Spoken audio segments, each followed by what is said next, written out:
Good afternoon and welcome to More Meets the Eye. I'm your host, Blind Prime, and for today we're going to be covering G.I. Joe Classified Series Iron Grenidier.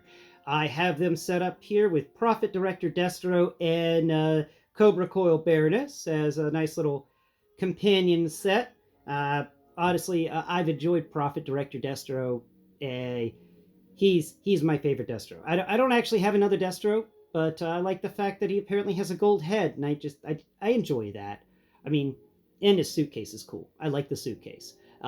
So today's video, we're going to be discussing the pros and cons of the Iron Grenadiers, doing an in-depth review and talking about them. If you don't mind, before we get into it too much, please go below and hit the like button, share, subscribe, and leave a comment below telling me what is your favorite 1/12 scale action figure of the year. If you had a YouTube channel with a rating system, what would you mark as your number one? These are going to be some of the final action figures that I cover this year. I've got a few more lined up, and then it's going to be off to the grading to figure out what will become the top 11 of 2024. So let me know in the comments below what you think should be number one of 2024, and yeah, we'll get right into this. I just have a Baroness and the Pimpin' Destro here as kind of a size comparisons to give you an idea about how...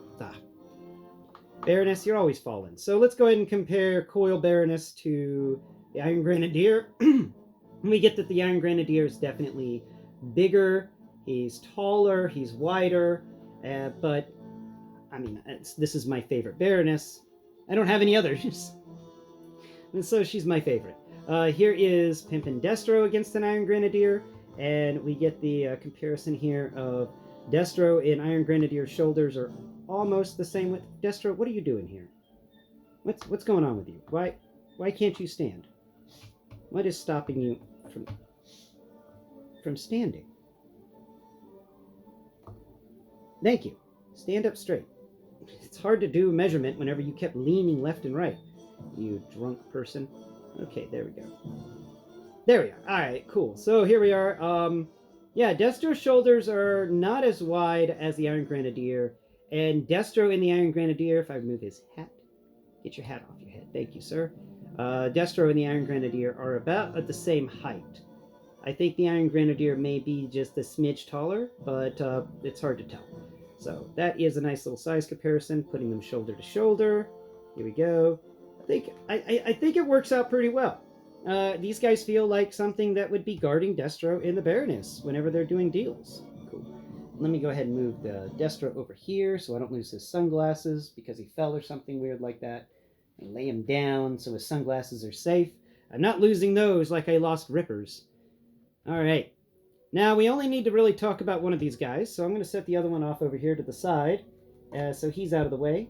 And let's get into it and talk about the pros and the cons of the Iron Grenadier. Let's go ahead and take off the gun here, the big gun, and remove his hat because it just randomly fell off. The hats sometimes do fall off. That is kind of a shame about the hats, but I don't know why I removed the gun from his hand because we have them right here. So we'll talk about this double barrel assault rifle thing first. First off, it's made of a strong plastic, stronger than we've normally seen, but it's still a bit wobbly. Like I think they could have used a harder plastic for this gun. The ammo pack is even a bit rubbery. It seems that they're trying to get back to the solid plastic guns, but they still got rubber left in the machines. Like, that's the way it feels. This gun is definitely neat. It's got a little piece that can fall off that folds down to be an extra handle. It's super flimsy, and it falls off all the time. I think that's going to be a piece that people are going to want, and it's going to be an easily lost piece. Like, I've almost lost mine a few times, just from the gun getting batted around by the cat whenever he's been on the table. It's a double-barrel assault rifle, which is the weirdest thing ever. Though it's neat that this is a double... I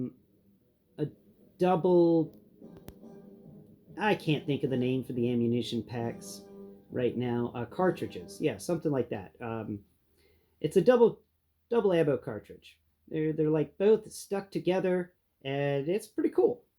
I like that, and it's a nice little detail. You can kind of feel a line between them going all the way around. Uh, Now, the gun itself, really great textures, the exact stuff that I've come to expect, and I'm really happy the fact that this is a the rear handle of this thing, or the butt of the rifle itself, isn't one of those weird hollow collapsing ones. It feels like it's solid, and I appreciate that. I don't like the collapsing butts. Because they don't collapse. So why are you going to do it that way? Just give us a nice solid piece of plastic there. I'm happy with it, and I'm pretty sure other people are happy with it too. The iron sights are really good on this little gun too. So let's put the little one off to the side and talk about the big one. Now this big one is a lot of fun, though the handle for it at the top, the other place where you hold it's really flimsy, and I wish that was the connection there was a bit sturdier, a bit thicker. Other than that, I'm enjoying this gun. It's got a removable barrel, which is really cool. I like the removable barrel, especially the little bullets that stick out the side of it. Not barrel. I mean, it is kind of a barrel. It's the ammunition barrel, that goes on the underside of the gun, and it's removable. And even has the so far as a couple of the bullets, actually like three of the bullets, sticking out of the top of it, and they each have their own, like the head of the bullet has texture, and then you can feel the thing that holds the bullet in place, and then you can feel the back of the bullet, and that is really neat. All right, the detail, that's what I enjoy, and I enjoy the fact that this one, is still is it's a bit of a flimsy gun, but it's harder than what, like the Techno Viper, which is getting negative points this year because of the fact that its laser rifle was just simply the worst. Yeah, the barrel of this thing is really wiggly. I wish that was kind of a harder plastic. And I think they could get away with the harder plastics if they increased the age category for these and, made them 8 plus or even 10 plus toys. Most of the Transformers Studio series is 8 plus, and they get away with a lot more than 6 plus or 4 plus do. So I don't know why they don't make the GI Joe classified series of like a 15 plus toy or something like that. I just don't understand why they keep marketing it towards children when it's obviously a product marketed towards adults. It's just so weird to me. So we get these weird, stupid gimmicks, but the stock on this thing, the butt of the gun, is really well done on this. It's not a collapsing one, and it's even got texture where it's rubberized for the for the padding against the shoulder. Really cool, and I like the fact that it has a sight or something like that. What is that? No, no, it doesn't have a sight on it. It's just a weird little quirk of the gun that pops up on the back a little bit. Let's set that gun off to the side, and let's talk about the other two guns, because this guy comes with four guns, but he can only carry two. Well, you can only carry three, and I'm just like, that's a missed opportunity in my opinion. Oh, you know what? We'll talk about the helmet first, since it just likes to flop away, and there it goes. Okay, so the helmet for this guy is, I think it could be better, and the sword just fell off, so we'll talk about that in a second. Um, the helmet for this guy is it's kind of a weak plastic. I think that it would have been better if it was made of something a little sturdier, but it is a very flimsy plastic. Though on the positive side of it being a flimsy plastic, it means you can fit it on the heads of other things, and it will just stretch a little bit to compass that. Like for instance, we've got Prophet Director Destro here, and we can go ahead and stick this helmet on him. And though his collar gets in the way, so maybe that's not the best option. Let's try it on Baroness, because I got Baroness right here as well, and she doesn't have anything to get in the way. So let's see. Yeah, you kind of just squeeze it down a little bit. Now Baroness is wearing that, and I like the fact her hair comes out the back of the helmet. It looks a little goofy on her, but it's still something you can do with the world building they're doing. So that's the positive to this helmet being a little bit of a squishy one. And then you can like squeeze it back on the head of this guy, and you squeeze it on the edges just a bit, and it should like mold back. Uh, I don't advise you doing that unless you intend for another person to own the helmet forever. And I'm not doing this with the guy that has the helmet that sticks better. I'm doing it with the one that has the helmet that's a bit looser. Like the QC on this helmet is less than the QC on the other helmet somehow. But that's the helmet, and it's got some nice textures to it. We got a little edge on the sides. I guess that's some sort of markings or something like that. And then it has this little band that comes around the back, kind of like this is a some sort of chin strap that the Iron Grenadier could just spin over their helmet, and then it would drop down, and then they could tighten it up over their chin. That's kind of what this feels like to me. Is it's a storage location for the chin strap when it's not in use. And then they have this nice little swept back spike on the top. It's like a little mohawk. It's really neat. And then there's a lip on the edge of the helmet to stop rain from getting in the eyes. I like that. If they're walking around in the rain, this lip will stop the rain from getting in their face. It's a pretty nice little helmet. And we'll talk about the sword next, because this is the sword that came with the Crimson Guard, if I'm remembering right. It's one of them. And the sculpt work on the sword is still good. The plastic quality is excellent. Like this is the exact amount of bendiness I want in a sword. So you get a thumbs up for that one, Hasbro. You did good. You got some really nice grip on the handle of the blade, and then on the little thing that protects the fingers. It's I think that's the guard. You got even some little textures on that as well. Nice little guy. Nice little guy. Let's go ahead and put him back in there. Sorry, my nose is a little runny today. I think it's just the weather. So on his back, we have another couple of weapons. And interestingly enough, this one does come off. So you can kind of get this gun. I think it comes off. It's supposed to, but for some reason, it's sort of glued in there. And that does make it a bit weird. But at the same time, you can like raise up this guy's arm, and then we're going to just slip that off. If you don't want him to have this gun, stand up, please. Thank you. If you don't want him to have the gun, then you can easily just take it off. But it comes with its own little wrapping, and there's no getting away with that. There's no getting around that. But let's see. We got Baroness right here still. Mrs. Baroness, do you have a tag on the back of your body for things to plug in? I have actually never looked. Yeah, I don't think you do. No, she doesn't actually have an expansion port on her back, I don't think, to have anything plug in. But that doesn't matter.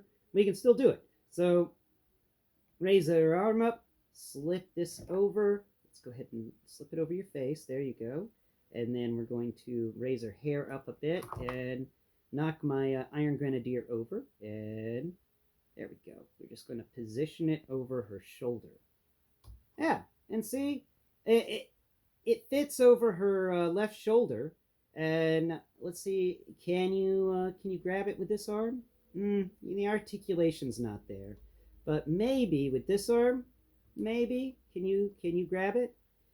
Oh, the articulation's just not there. Oh no! Wait. But since it's loose, you gotta store it differently. That's a shame.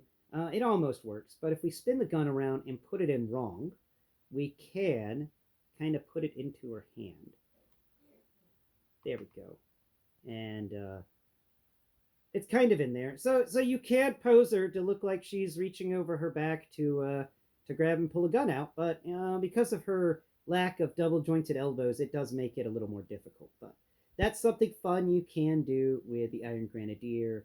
Is you can take this little backpack piece off, or this little strap with gun off, and catch the gun before it falls. And set the Baroness away. Let's put the gun back. Yeah, actually, no, let's talk about the gun. Okay, so this is the weird, it's a big gun. It's a neat one, too. It's got a little scope on it, and it's got a little barrel. It's supposed to be a laser gun or something like that, and it even has a bit of a stock, but it's not really meant to be put up to your shoulders. It's more of a holdout blaster that's just been enlarged. So we can select it. No, this way. Yeah, that's the way. Right? Yeah. Now the gun barrel came out the bottom. Perfect. let's just set that off to the side with the other pieces, and let's continue. Um, we talked about the sword, we talked about the back gun, and the little bandolier that goes with it. It's kind of neat. And then he's got his little holdout blaster, his little pistol that's right near his butt on the back of this cool cloak he's wearing. And I like it when guns are in that position. I just don't like it whenever you can't move the holster around. It's annoying that that holster is sturdy in there when the one above it wasn't, and you could remove it. But the little gun is just a simple little pew pew that comes with a few of the other G.I. Joe classified figures we've seen in the past. It's just a little one. Um, Great detail on it, like always. So really intricate detail on this guy.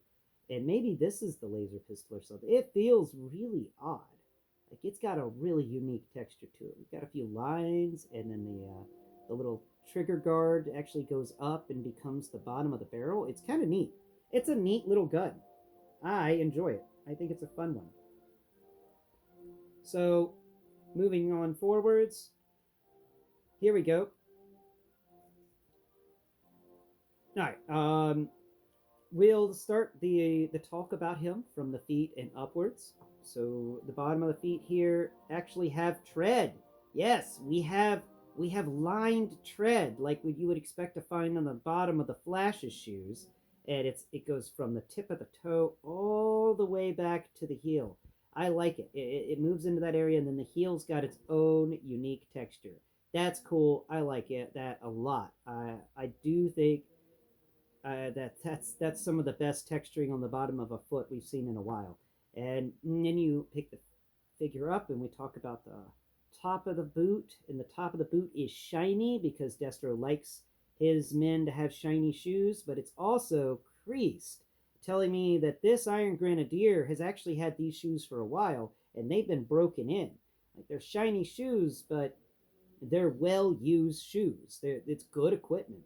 You know, this guy does not stimp out on the equipment for his soldiers. Coming over here to the side, we've got these really great side of the boot. It's got a little piece of armor that actually comes up the edge, and that's neat. That is really cool. There's this clasp or something right there at it, and it feels like these boots are strap-ins. Like this little strap thing here on the side is what he pulls tight to tighten the boots around his feet. And of course, that all takes place right at the boot cut for the swivel for the lower leg. And I love it when they do that because the back of the leg, all you feel is round boot. You don't feel muscles, and that's important. So for a perfect little twist of the boot swivel, you don't want to have the muscles texture there that gets broken up because it just kind of takes away from the overall feel of the figure having that like that. So I really appreciate that that's that, and even going so far as to make it modeled leather. Like you can feel that there's a texture on this leather. It is a hardened, more hide-like leather on the back of the boots. And that is really cool. That is an extra bit of texture. It's even on this side armor bit. It's that weird rough texture that really good hide gets, and that is some cool stuff. Like he doesn't skimp out at all for his soldiers. Coming up here, he's actually got knee pads on. I think it kind of feels like knee pads, and it feels like maybe there's straps on the sides for the knee pads. So yeah, I'm gonna say these are knee pads, and each has a different texture than the pants. You get a more flat, kind of an iron texture to the Iron Grenadier's knee pads. And up here at the top area, man, my nose is just dribbling. I'm sorry. Up here at the top area, we've got some more shiny armor, but it's at a different texture than the knee pad, and that's really nice. I like that. And then we get up here to the cloak that he's wearing, his trench coat, if you will, and it's got a cool little split down the back. And it's not a long trench coat. It only comes down to the knees. Like some trench coats go all the way down to the ankles, but not this guy. So it just comes down to the knees, and then it comes up here and is strapped with this really nice belt that we have a texture for that goes all the way around, including little belt loops, or what feels like belt loops. But this belt is, of course, what the gun on his back is attached to. And then you get up here, and the belt buckle has some really neat textures in there, but I couldn't tell you exactly what that is, if that's just a regular belt buckle or if he has something printed there. I'm not exactly sure. But we come up here to the body, and we've got some more really nice textures going up here as his suit seems to be, or the jacket itself seems to button up just to the left and the right of the center of his body, where he has this body armor texture going up. And he's got this solid structure right at his abs area, and then it comes up here, and it's just this weird it's an armor that feels very similar to an armadillo.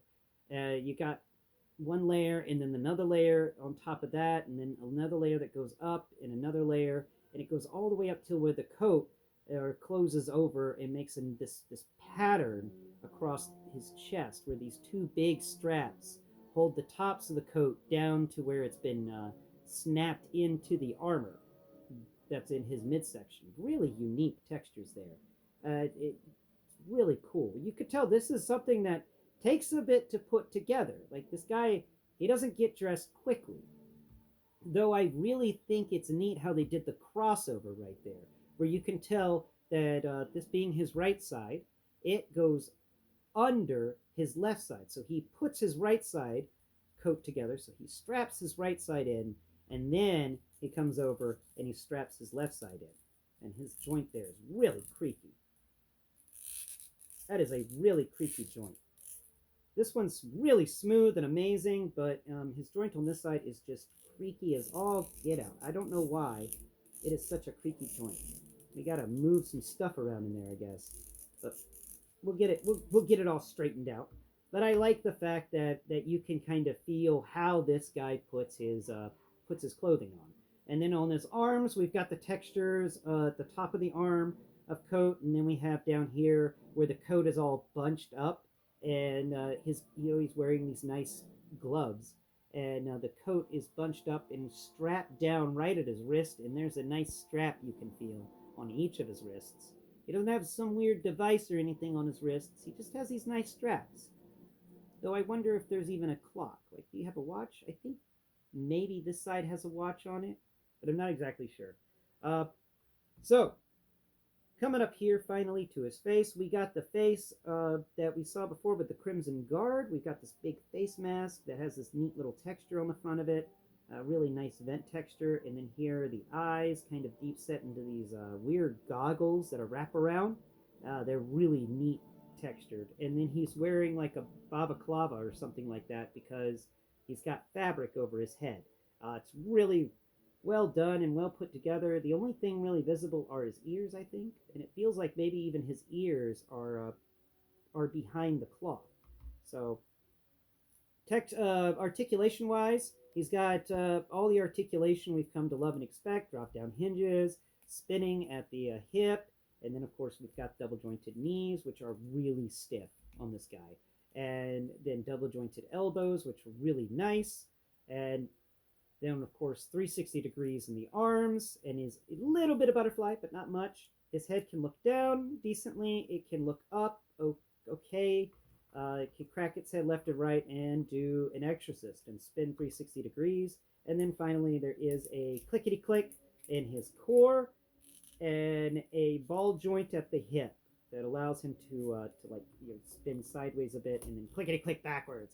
Like, oh, I'm going to pull the Matrix, but he doesn't pull the Matrix so well. But that's that's him in a nutshell. That is the Iron Grenidier, and honestly, out of all the figures I've gotten this year, he's ranking up there in the top 10. He's got some good textures to him. One of the negatives on his texture is with all the nice leather texturing they did with the boots, they didn't do so well with with his overcoat that goes over it. Just feels like a tarp or just one sheet of plastic. It doesn't have the textures except on the edges. Like the edge has a texture to it, but for the most part, it's nice to have the wrinkles there. But at the same time, I would like a little texture on that, and that's definitely taking a point away that they didn't give it a texture.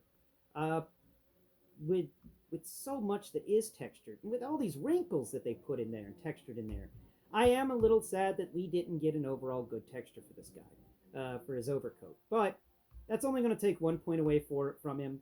He's got some great accessories. I like them a lot. I don't think double-barreled assault rifles make any sense to me. So I don't get that weapon choice. He doesn't have a grenade launcher, and I thought he was the Iron Grenidier. I was expecting to get something like a grenade launcher with him, and I'm a bit sad by that. I mean, I've only got one grenade launcher in the collection from Gung Ho, and I got two Iron Grenadiers, and they each need to be Grenadiers. Like for somebody who's a Grenadier, it came with no grenades, and that is another point taken away. Like there's no grenade launcher, there's no grenades, uh, but it is a GI Joe classified figure, and it is top notch on all the textures, and the articulation is really good. I like the feel of the figure. I like the accessories he comes with. So I'm going to give him a 7 out of 10. I think that he would have gotten higher points if there was some more texture in the overcoat or the trench coat. He would have gotten more points if he'd actually come with some grenades or a grenade launcher. I think those are two big things missing from this figure. And I like most of him though. I like him a lot.